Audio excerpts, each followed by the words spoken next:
Live from the back of your classroom, this is the Back of the Class podcast.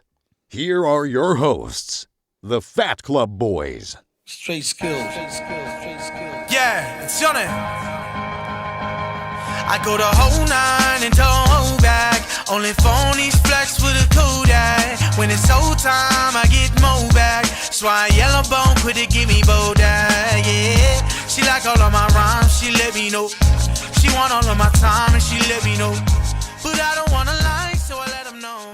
Baby girl, that won't fly. No, Here we go. Welcome to episode number, I lost count, of the Back of the Class podcast. Back in class today, we got Lou, back from suspension. I'm back, baby. Let's go. We got two new faces. We got my brother Jerry in the house, the Golden Jet. How are you? It's good to be here. Thank you. And our guest today, he was on the Forbes 30 under 30 at 22 years old. He's the co-founder of Basketball Forever. Whoa. Yes, sir. With close to 6 million followers across Facebook and Instagram. Wow.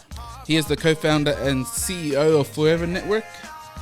He is Alex Thanks very much. Sumsky. That's Let's quite go. an intro. Let's go. I've never been introduced that nicely to anything before. Bro, first of all, here. thanks, bro. Like, we appreciate you coming out, No, thanks for having me. your time. Thank you, brother. Before we start, let's get some quick, rapid questions for you. Far away. Sweet. I feel like I know the answer. Well, Jordan or LeBron? Jordan. Adidas or Nike? You gotta be careful with this one. I'm gonna have to say Nike. Okay. I have to. Did you see the Air movie? Yep. Yeah. I loved it. Once I watched that, it's like that was like the last dance, but for shoes. For Bro, me. I haven't watched it yet, and I'm such a I'm full into shoes and stuff. I still haven't watched it. You're Oh, disgusting. I guess you have not. to. How do you mate. say that you're falling into shoes and that, and then you follow up with that you haven't watched it? Sorry, I've got things like children and stuff to tend to. Damn you, children.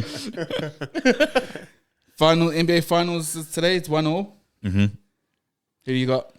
I originally had Nuggets in 6, but after what I saw the Heat do, Nuggets in 6 was my pick before the series started, and then I watched Denver win in Denver, but the Heat had 2 players that combined for 1 of 17, and then they still kept it within like about 10 points, and then to come out today and get that win against Denver when they were still kind of playing just so. I don't know. Now I'm kind of thinking it could be like a Heat in 7 type beat. Interesting.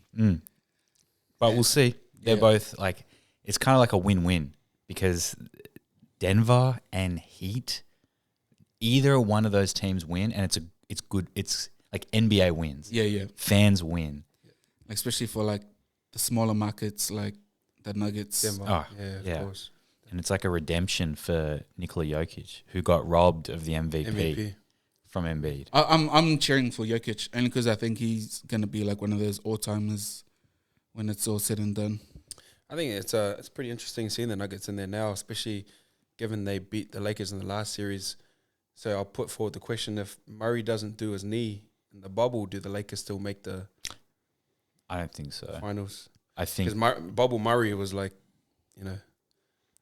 I think Lakers were 100% winning that championship. Yeah. That's just like that 1-2 punch with AD and LeBron that year just was incredible. And AD, people forget he was the MVP of that team. Yep. He led them in scoring, rebounding, steals, blocks, field goal percentage, free throw percentage, you name it. Like, obviously, LeBron racks up a whole bunch of assists, but AD was the MVP for sure. Mad. So, who is Alex? Tell us about yourself, your background. My background's very very, very simple. I started out when I was in high school with a passion for sport, big passion for NBA in particular. I was an athlete in high school, so I I played basketball and I ran track at a state and national level, and that's kind of where my interest in sport like really began. And obviously, I was a big NBA fan, and it honestly came down to me just making like a decision. Like, how do I make sport a part of my life if I'm not going to be able to compete at like a high level, beyond high school? Because I was okay, I was decent, but I wasn't like that guy that was going to take that to the next level or go professional or anything like that. That just wasn't me. So I was like, how do I keep this as a How do you part of stay my, in it? Yeah, because I wanted it to be a part of my day to day still, because I loved it so much. And then it was like, well, I can be pretty creative when I put my mind to it, and I loved like just digital creations, and I was good with computers. I was great at multimedia. That was my passion. So I sort of combined my two loves, brought them together, and that's what sort of like forged my path forward. That became my identity, basically. That's mad. That's really interesting, Ailu, because the people we've had on the podcast so far, going back to Janique, she was a dancer, and how she got into event management was she hurt her back, but she still wanted to be in the space. Yeah, Same as the boxing coach we had on last week. He said he was like decent boxing, good at boxing, but he just didn't have aspirations to become like a pro and go on. But Yeah. he saw a path to still stick with boxing, and that was coaching. Yeah, right. So and it's interesting now that you say that, because it's a reoccurring theme that's coming up. Yeah, it's one of those things where it's like I feel like people, at the end of the day, and everyone can relate to this. I think it's like you're trying to find your what your sort of forever thing is, and you just know that you have probably like 2 or 3 key things that you want to tick off in life that sort of scratch that itch for you. Whether it's like, if you're I'm Aquarius, I think so are you, yes, and I think we always need to have like those creative outlets, and whether that's in the form of podcasts or media or whatever it is, like it's just, and if you have other passions, so like rugby league, sport, whatever else, you just try and find ways to just bring as much of that together in order to just scratch that itch, feel fulfilled. Yeah. I think that's like every single person. That's mad. That's cool. So basketball forever. So obviously basketball forever is for general public is probably your most recognizable Definitely. project so far. Can you just tell us about it and how it came to be? Yeah. So it started when I was I would have been like 16. And I had about, I had this sort of vision for how I imagined sports media. And at the time, the sports media landscape was like really dry. It was very web-based. It was all just like editorial pieces on ESPN.com. And that was like, they just dominated the landscape completely.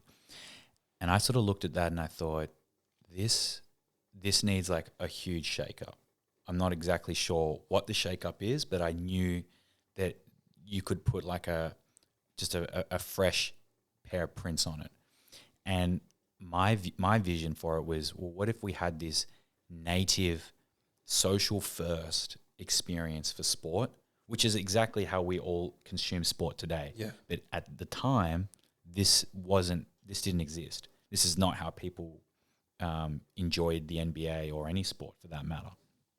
This is in like 2011. Yeah, So, I remember I moved to Australia in 2012, and that's when I saw Basketball Forever was one of the biggest pages by far. Yeah. Back then, because there weren't very many pages that sort of existed for like outside of the NBA. So when we were small when you look at us today back then, but back then that was huge. Yeah. We had like 50,000 people at that point. So, for us, I had this idea of like it could be like nice and just visual, graphic design based, video based. Like this could be how people will experience basketball as a sport. So when we started that, it got some traction. We had 500 followers, then we had 1,000, and then it was 10,000, then 20, 50, and it just kept going organically off the back of the fact that we had this focus on creating this hyper shareable content. Like the whole goal of every single thing we made was that we needed someone to be sharing it with somebody else, either via DM or on their wall or anything like that. That was always the purpose of everything we did. And then that was just like the ultimate growth strategy, because when you think about it, that distributed reach, one person shared it, and back then people were using Facebook all the time. And if they had 1,000 friends, I could reach 1,000 new people if one person shared it based on how the algorithm worked. And it's funny that you say that, like sharing it. I remember when we first became friends on Facebook, my cover photo at the time was Dirk, Luka, and KP just after the Porzingis trade. And that was actually an illustration that was created by you guys. Yeah, that was And so wild. Yeah, we had a little giggle about that. So, but yeah, it's true. Well, that was really how it started, and then from there we just got more and more traction until I obviously had the point, the turning point for me was when it was like HSC, and we were just starting, and I remember it was like the weekend. I don't know if anyone remembers this. Do you remember a player called Kevin Ware? Yeah, He was like, and he snapped his leg. No, he snapped his leg like real bad. But in what was the hashtag? There was a hashtag. Okay, so that hashtag, that was our hashtag. Oh, Justice for not. No. Win for Ware. It went for where? Yeah. That's the one. That was us. Wow. So that was that was how we like capitalized on that. So at the time, I remember it happened. I'd seen it happen. It was obviously traumatic, but naturally, like my content brain sort of snapped into gear in that moment, because I saw that as, well, this is an opportunity to like put our stamp on this moment. And we did this artwork for Kevin, and we did the hashtag in the top corner, and it was hashtag win for Ware, or pray for Ware first. Yeah. And then we went to win for Ware next. But that graphic it got like 90,000 shares. So it went viral then, and then on Twitter it had like 35,000 retweets or whatever. And it was just getting picked up. Then it was on Sports Center. It was on ESPN. It was just everywhere. And then off the back of that, so that was on the Friday that happened, I think. By Saturday, I had an online store up, and I had Win for Wear merchandise. Wow. That we'd made. And then by Sunday night, I'd done $30,000 in revenue into our PayPal account. Just from that, and we had NBA players buy merch, including Kobe. Oh, so that was when. And then on Monday, I had my English exam. This is all during school. This is HSC. That's hustler's mentality, man. So at that point, I had done no study or like anything, but I knew that at that point, this is what I wanted to be doing with the rest of my life. Like this is what I wanted my career to be. What school did you go to, bro?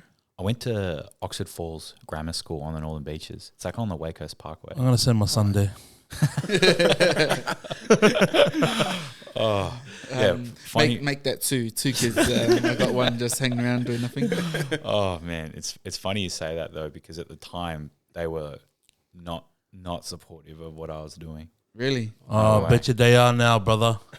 Oh, well, me and my co-founder got a double spread in the yearbook for alumni. So bro, must be okay. But it's always like that. I mean, especially it would have been for you guys, because it would have been such a new concept of even like social media as a whole. In 2012, you're talking about 2012? Yeah, this would have been 2013. 2013. See, like Instagram, and that was only just coming out, right? Yeah. So you imagine like these old people, I shouldn't say old people, but the internet is just taking everyone by storm. Yeah. And they don't understand the concept of what the new media is going to be. No one understood that yet. And I mean, even now, like people still don't understand, right? No, it's one of those things that they really, like our whole goal was to parallel the cultural tone of our target audience. Like it was always, what firstly, what do I want to see? What would I want to see as a fan, number one? And then if I want to see it, there's going to be more people like me that want to see it. And how do they want to see it? How do they want to experience this? How can I package this up in a way that will resonate with them because it would resonate with me? And that was always at the forefront of our thinking. But old media never had that mentality. Their mentality was, well, how do we control the narrative in this way or that way? Or it's got to be this uniform way, and like it's this way or the highway. And I was just like, what? It doesn't have to be that way at all. It can be any way that we want, because we, popularity dictates what's published, and then we dictate how it's published, and that's really the end of it. So once we sort of broke away from letting them write the rules, and we wrote our own rule book and our own Bible, then that was the pathway forward. That's amazing. Because did you say your co-founder, you guys went to school together? We went to school, yeah. How have you found that? It's good. Like it was, it was good because it meant that we had, we both understood each other's like strengths and weaknesses right out of the gates. We knew what it was like to work together, be friends, all the rest, and we had that good dynamic. And sliding into like a working relationship became really easy. A lot of people struggle with it. Yeah, they can't really make that relationship work. But we made it work really well for 6 strong years before he sort of transitioned into a less full-time capacity, more just sort of part-time stuff. Yeah. But we had a really successful run. That's cool, because you see it drive a lot of people away early.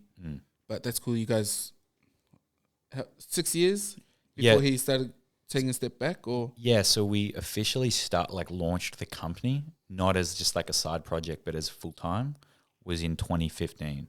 So from 2015 till 2021, 2022, that's how long him and I were full-time co-founders together.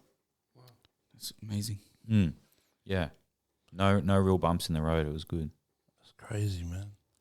Hey, man, like, so going from Basketball Forever page and now going into Forever Network, what is Forever Network? So I'll tell you the truth. This is what when we started when I started the company, and at the time we only had Basketball Forever. That's all we did, and I was like, well, I want some optionality here.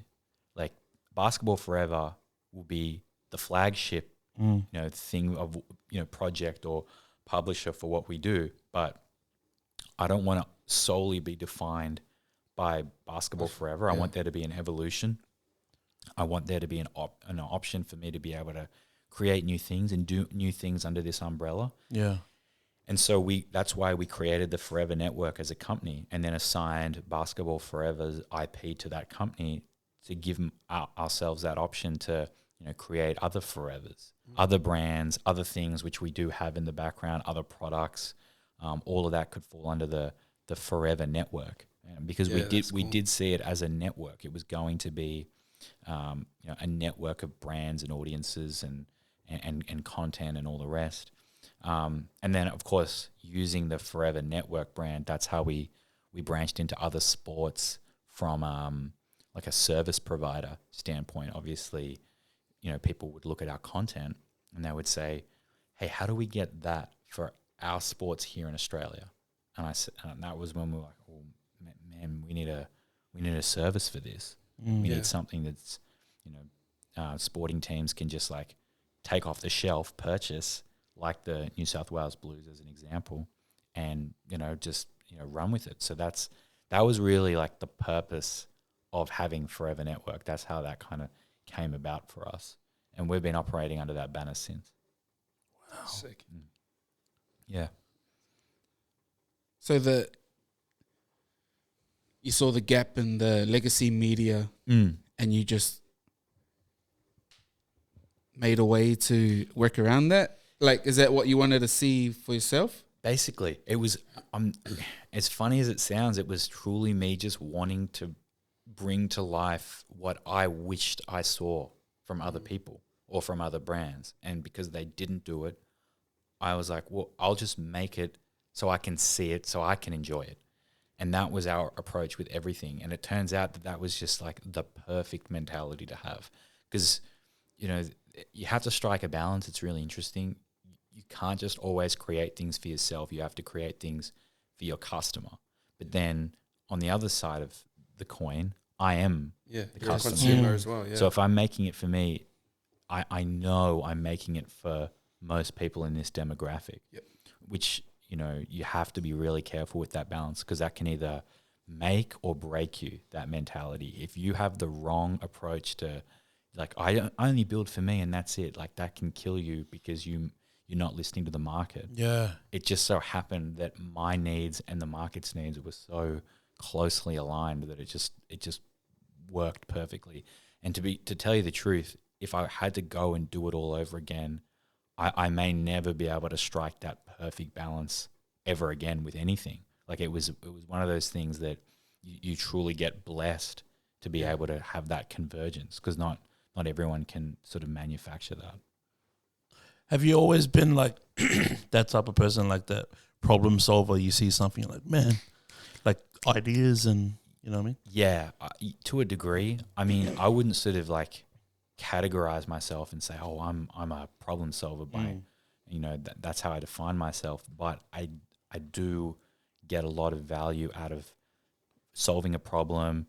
I get a lot of value out of conflict resolution. I love to get to the bottom of things. Yeah. You know those people where, like, I hate when you've got those, like, let's say you've got a problem, or there's like an issue or something, or there's something you don't understand, or something someone says that you like don't agree with necessarily, and then you try and ask questions or probe a bit, and they say, oh, I don't want to talk about it, or they say, oh, this, you know, oh, this is just like you're just arguing or anything like that.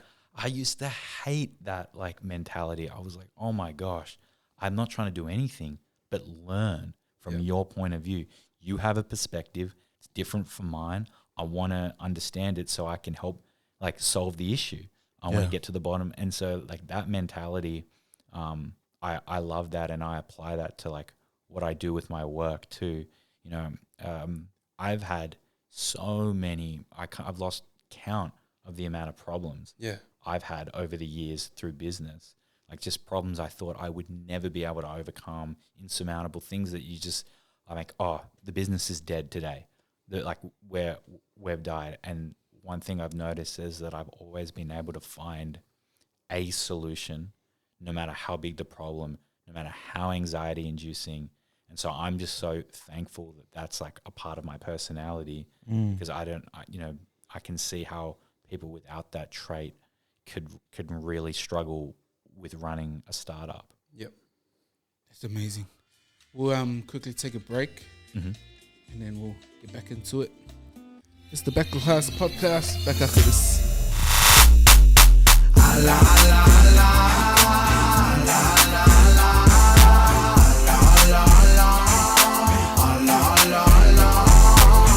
Yeah, I've been up to something. Caught you by surprise and see me coming. Couldn't leave the game alone cause it's needing me. Flexing on the wicked with no Jesus peace. Took a couple L's, but I get up without fail. They see me doing really well and they don't want that. I might fall down, but I'm fall back. And we're back. Sorry, boys. Jared, did you have a question? Yeah. Obviously, you know, when you were in high school, this is a project that you kind of came into, and then taking it into the professional realm, and being so young, did you have a mentor when you came into, or like from the start of the process, did you have a mentor? And if so, do you have anyone that you could recommend to anyone out there like aspiring to create their own business? Or that's a tough question. So when I started, I really didn't have a mentor, so to speak. It was more, I spent a lot of time, like myself just in a little bit of a bubble on my idea, because I didn't really feel like I had sort of widespread support. I was really lucky, actually. That's not true. When I was at school, there was this one teacher, and he was like just the best, like the only person that supported it from day one. He would dedicate like recesses and lunches to like helping me talk through things, like understand where I'm at, introducing me to people. He was a huge help. His name's Dave Hampstead. He's to this day we're really good friends still. He was really instrumental in getting me up that learning curve early. But then when I left school, I was really out on my own. I had to do it myself. It was a lot of networking. It was going to conferences. It was going to expos. It was going to business accelerator programs. It was anything that I could do to just expand my network, meet new people, get in front of new people, introduce myself. That was really what started the, I guess, mentorship part of my journey. But I wouldn't try and attach yourself to like a single mentor. I view mentorship as a very sort of fluid thing. I think that the best way is that you should be constantly evolving, and how you view mentors should also evolve. So I think you start with maybe someone that helps you get from like A to B, right? And then you may outgrow that mentor. That's very possible, particularly if you have your sights set on a very, very ambitious goal. Yeah. So for me, my goal was I need to achieve something that nobody else in this country has achieved. So that's like, well, I've really, the mentor pool now is quite small for that. So what I had to do is find mentors that could get me from one point to the next, and then one point to the next, and then to the next, and to the next. And so people are coming into and out of my life constantly that take on that mentor role, and they're there to help mentor me through stages. And I'm always looking to the next stage, and with the next stage comes the next introduction to the next mentor for that stage. And so that's sort of how I viewed mentorship really as a whole for me, and how it helped me and how I use that today. That's crazy. Shout out Dave. Yeah, he's the best. There's always Shout out, Uncle. That one teacher, Oh, there's always that, or like at least one teacher that understands you. You know what I mean? Like our thing is called back of the class because, at the back of the class we're sort of like misunderstood, or there's a connotation that we're just like dumb, or we just act out all the time. But it's just might not be what we're into. You know what I mean? Yeah. That was me all the time. I was always the guy that got on his report card a disruption to others. Yeah. That was me big time. And all that meant was that I just wanted to talk about ideas with you, really. Yeah. But that's a lost art at school. Speaking from like asking from the back of the class, that weekend that you set up the Win for Wear and everything, or the merch, when you had to do your HSC, how much of the stuff you had to study for the HSC have you used up until this point in your business? Nothing. There you go. No Pythagoras theorem. No, nothing. I did, and you know what? I was an idiot. I did subjects that had no bearing or relationship to anything that I did in business at all. Like it was completely unrelated stuff. I guess though, like, do you know though, like when you're that age, what you want to do further on? Like, obviously, you kind of had a bit of an idea, but like that whole pie shit, like, who the hell thinks you're gonna use that? Like, do you know what I mean? Like, well, now that we've got because we're in a different world now, like with ChatGPT, AI, everything like that, it's just a world that we weren't able to conceive back then. But I remember I can't remember what year it was actually, but I was invited back to the school to talk to the year 12s to give like a motivator for the HSC at one of their school camps.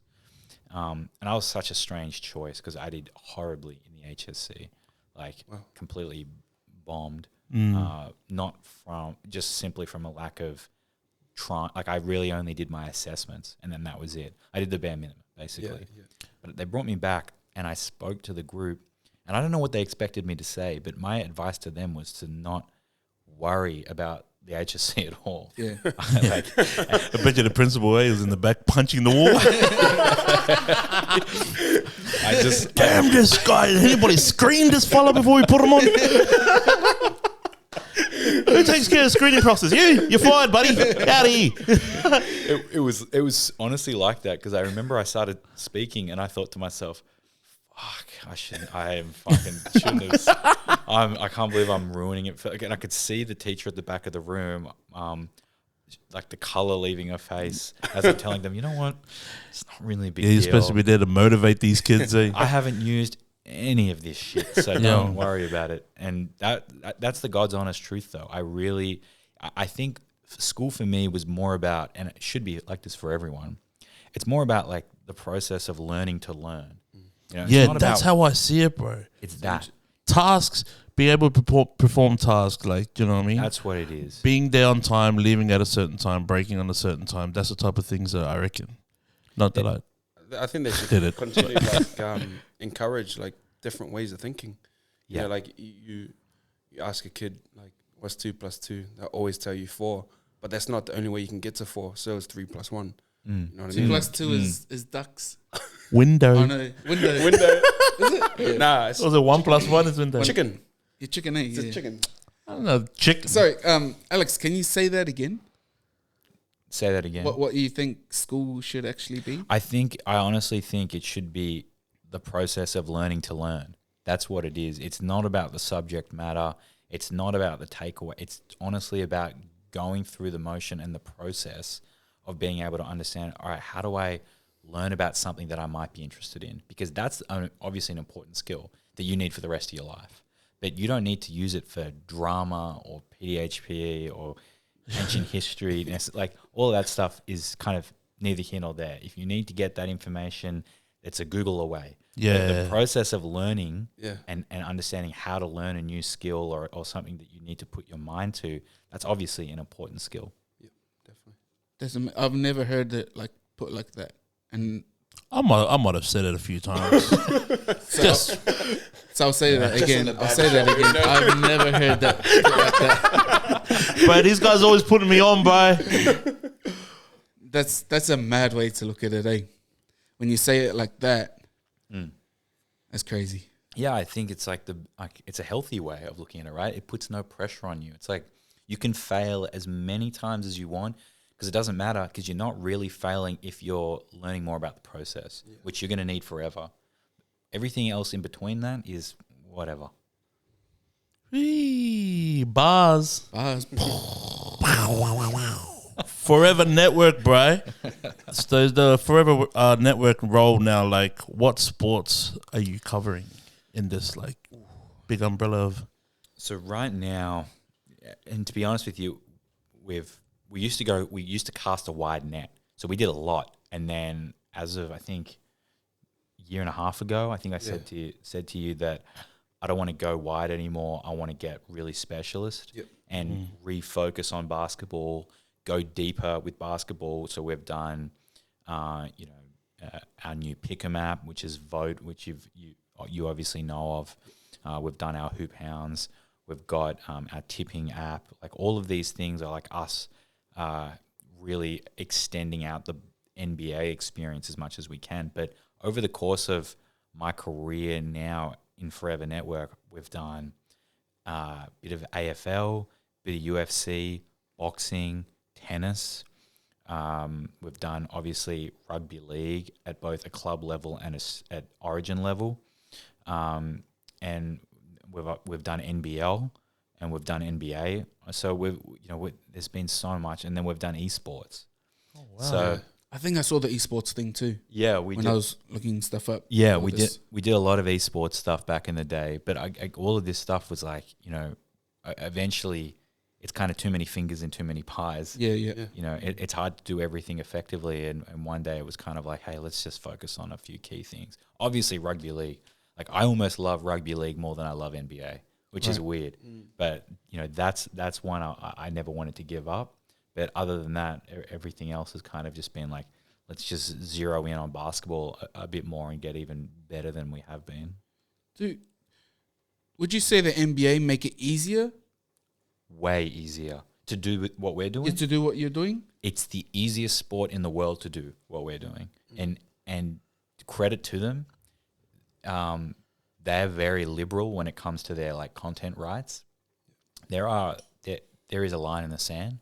We've crossed it a few times. We've gone back over it, but we have all the appropriate like editorial licenses, and we purchase commercial licenses if we need to.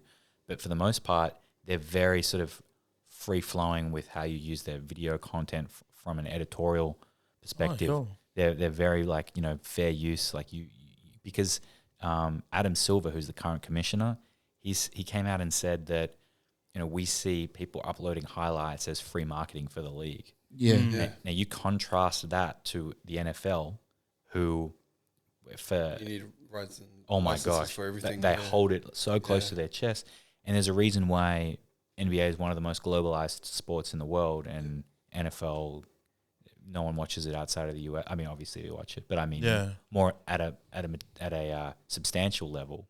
It's a very sort of national sport, and that's it. Yeah.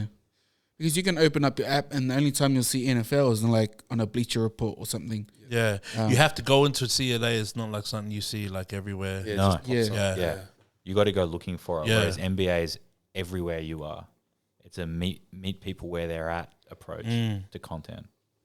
Because that was like Instagram, it was you guys, and then it was like House of Highlights. That's right. Yeah. And that's how I feel like Instagram came along and took NBA further again, like another step, even bigger than what they already were. Yeah. And it's probably still not even touching.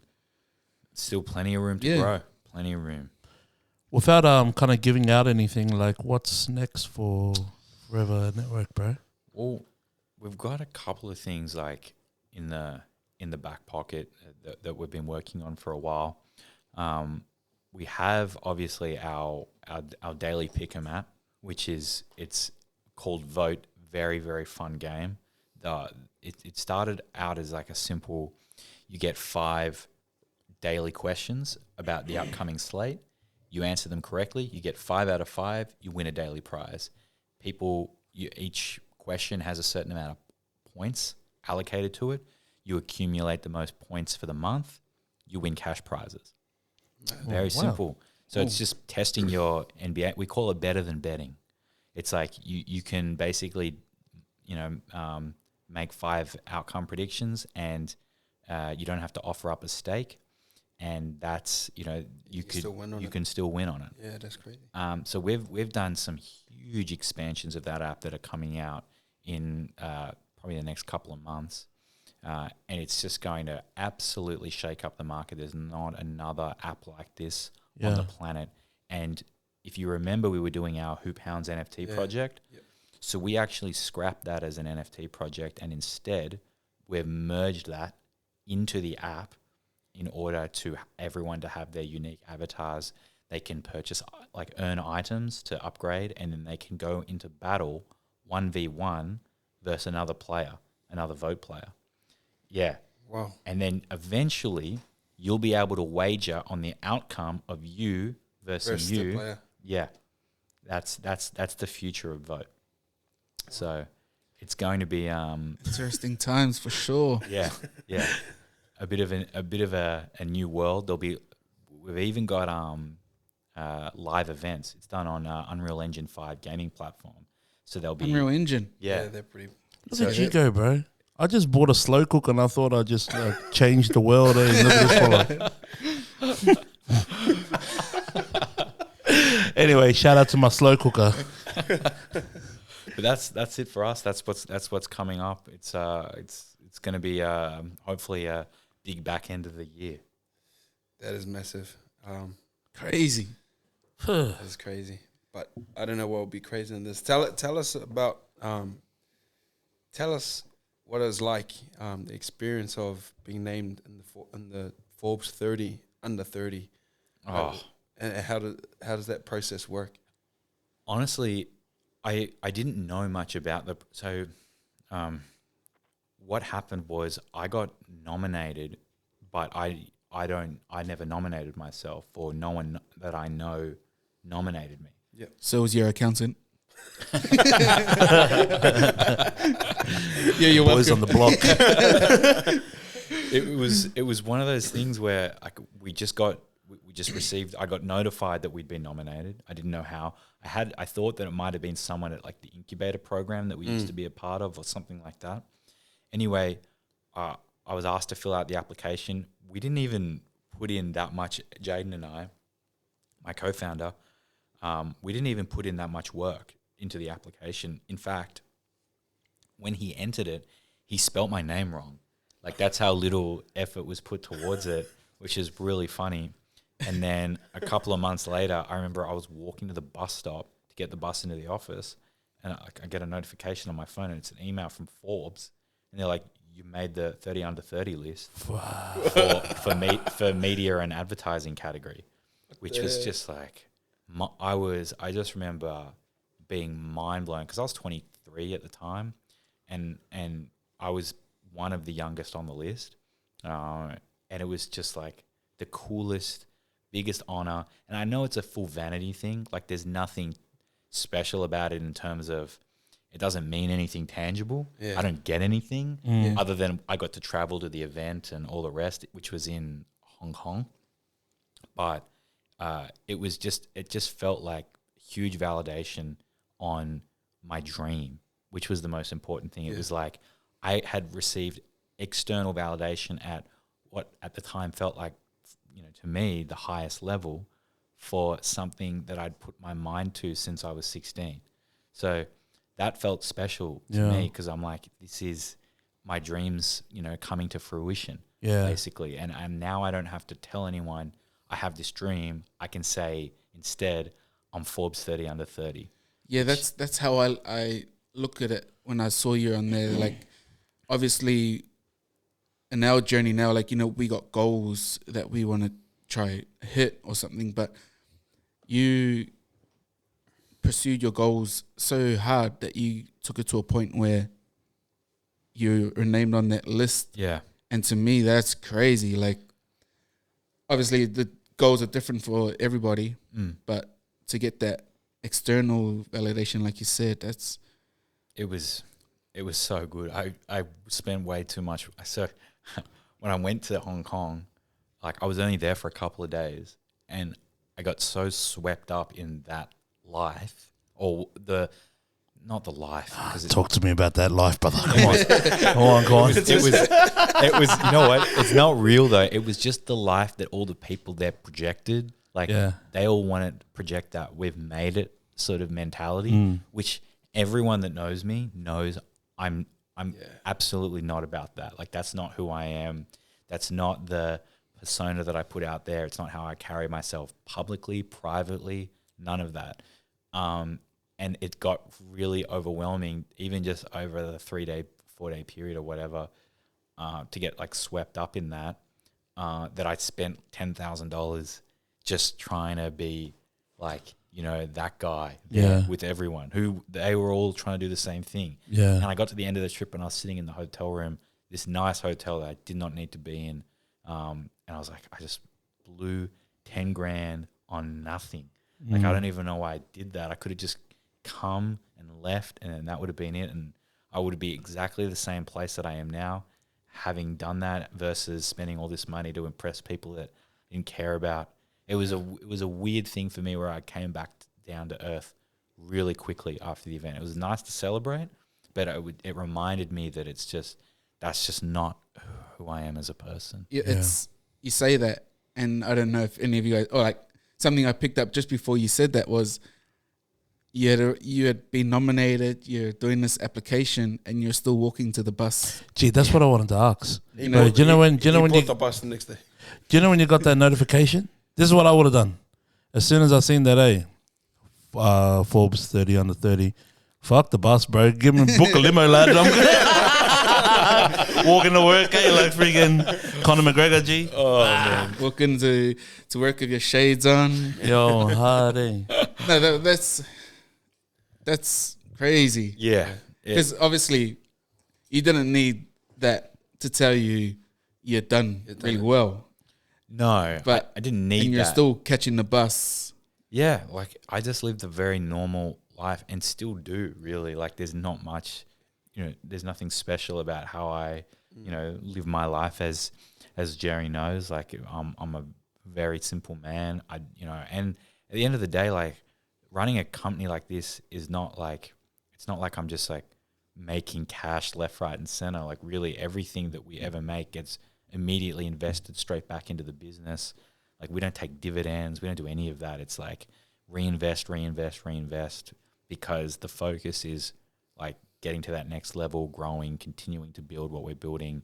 And I also like the fact that, we have so many staff that are a part of our family that all get to eat too. Yeah. It's not just about me. It's like we've got a little family of our own, really, who all get taken care of during this process too. So, like, that's really rewarding too. So as a result, there's no sort of lavish lifestyle, and there never really was, even at that point at all. Crazy. So, Alex, with all the success you've had already, like, that Forbes and all of it, the Forever Network, or you build set up to be, how do you keep yourself motivated to push for more? I'm really lucky. I've got super ambitious people around me. So I'm a big believer in, like, the company that you keep is important. Like, absolutely. And I think that you're, and this is not a quote of mine. Someone said this a long time ago to me, but it resonated with me a lot. I've carried it with me. You are an average of the 5 people you spend the most time with. And I'm really lucky that the people closest to me that I spend the most time with are really motivated and ambitious people. They're ideas-filled individuals who inspire me to stay the course, continue to innovate, continue to build new things, find new things to bring to the marketplace. All of those things, like, that's a daily passion of mine. Even just from a content standpoint, like, every day I get to wake up and decide, what do I want millions of people to see today about the NBA? What do I think is the most important story, and what's the most important way to tell it? And I get to make that choice every day, which is huge. Like, I can't take that for granted. And then on top of that, I say, well, how can I create a better experience for the audience and for the users and for the customers? What do I need to be doing? And then that's a very big motivating force for me. That, and the fact that it's so deeply intertwined with my identity now, having done this, I'm getting to the stage in a few years where it'll officially be up to half my life having done this. So, doing something for that long, it does really become a part of you. And then I'm obviously always looking for new ways to scratch that itch. And so that's why it's easy for me to stay motivated, when you take all of that into consideration, combined with the fact that I have such good people around me and mentors of my own right now, that, that's what keeps me on the path, basically. It's crazy. How do you keep sane? Like, that's the hardest part. Yeah, because that's the hardest part. You said you seem like, or you sound like, and seem like a very creative person. Like the type of person you'll be in bed at 2 a.m. and you'll be like, I got to get this, out. Like, it's the thing. He's not even in bed at 2 a.m. Like, there's been so many times where I've messaged him to see what he's up to, or like we've played basketball games together at North Sydney, and we'd have the last game at like 10:15 or 11 or whatever, and then when I'm getting home, jumping out of the shower, I'll message him, bro, did you get home all right? And he's like, I'm back at the office. I got a meeting at 2 a.m. or whatever. Yeah. And this is a daily occurrence for him. And like, that's a common thing that can really erode your sanity over time if you don't. Like, I'm lucky because I've got the proper incentives, right? Like, the fact that it's my company is enough, and that I have shareholders and people that rely on me, that's enough to keep me motivated. But if I didn't have all of that, doing this would be completely maddening. Like, I have to always find ways to sort of unwind, which is hard for me because I don't drink or do anything, and I don't go out. Like I'm not going out to like clubs, bars, or anything like that. So that's not how I'm spending my time. So I find other ways, whether it's like basketball, or I'll like sit back and play like a nice video game or something to like relax, or I'll binge watch just like a bit of like some Netflix or like all those things that I do to try and break up the routine. And I'm so blessed to have my partner, Sam. She's just amazing. She keeps me, on the straight and narrow, grounded, and really is so supportive that it's like it's an easy way to, whenever I'm like high stress situation or high pressure or whatever, she's right there to kind of, help me see the way and keep me sort of, sane, like you said. So all of that, like, that's enough for me, because again, I live a very, very simple life. Easily fulfilled. And so, those little things are really the things that sort of keep me, not going crazy. Yeah. Shout out, Sam. Yeah. Shout out, Sam. The drinking thing, was it like, did you go through a phase, or you just never been into drinking and partying, or something you sort of caught yourself out like, oh, this isn't good for me, sort of thing? Or Honestly, I grew up in a household where I didn't have my mum, who was the one that was sort of like around the most, she wasn't like a drinker. So I didn't grow up in an environment where anyone was like drinking alcohol or drinking wine every night or anything like that. Like, she really like barely ever did it. And she didn't do anything else. Like, not a family that like, smoked or went out or did drugs. Like, I was lucky I just didn't have any of that, which not everyone is lucky enough to grow up in an environment like that necessarily, and your environment shapes you a lot.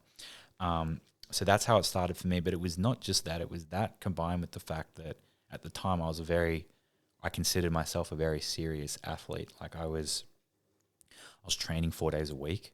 And on the days that I wasn't training, I was playing like basketball twice a day.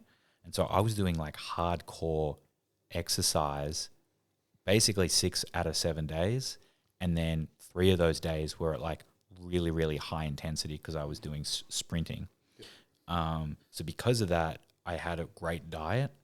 None of this stuff's true anymore, by the way. I'm fucking fat.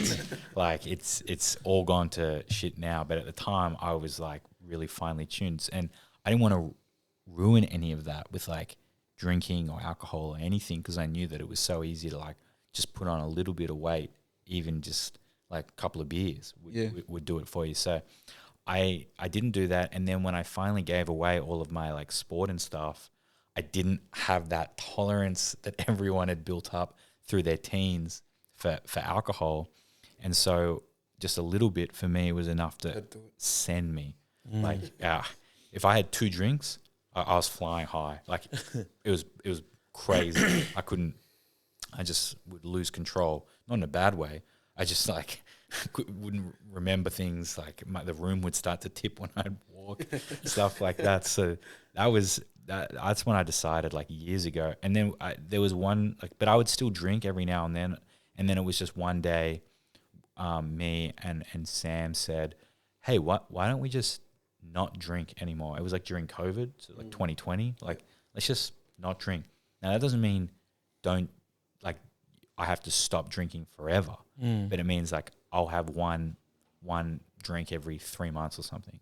Like, I'll drink 4 or 5 times a whole year. Yeah. And that's how we live our life now. And honestly, it's one of the keys to success, I think, because I've always got presence of mind. I always wake up starting my day feeling good. Yeah. I always go to bed feeling pretty good. I go through my day and I'm not impeded by anything like that. And it really helps, like, with my cognitive ability, like all the rest. Not fogged up, eh? Yeah. Never. I never have any of that. And I know a lot of people, like Jaden, my co-founder, he would categorize himself as like probably a bit of a drinker, would go out every weekend type thing. And I know that when I told him, hey, this is how I'm living and this is how I feel, and he tried it, it like changed his life. He didn't even know it was possible to get to that level. And so I'm a big advocate for the lifestyle, honestly. I think it's really good. And when we talk about things that keep you sane, like that's definitely one of them.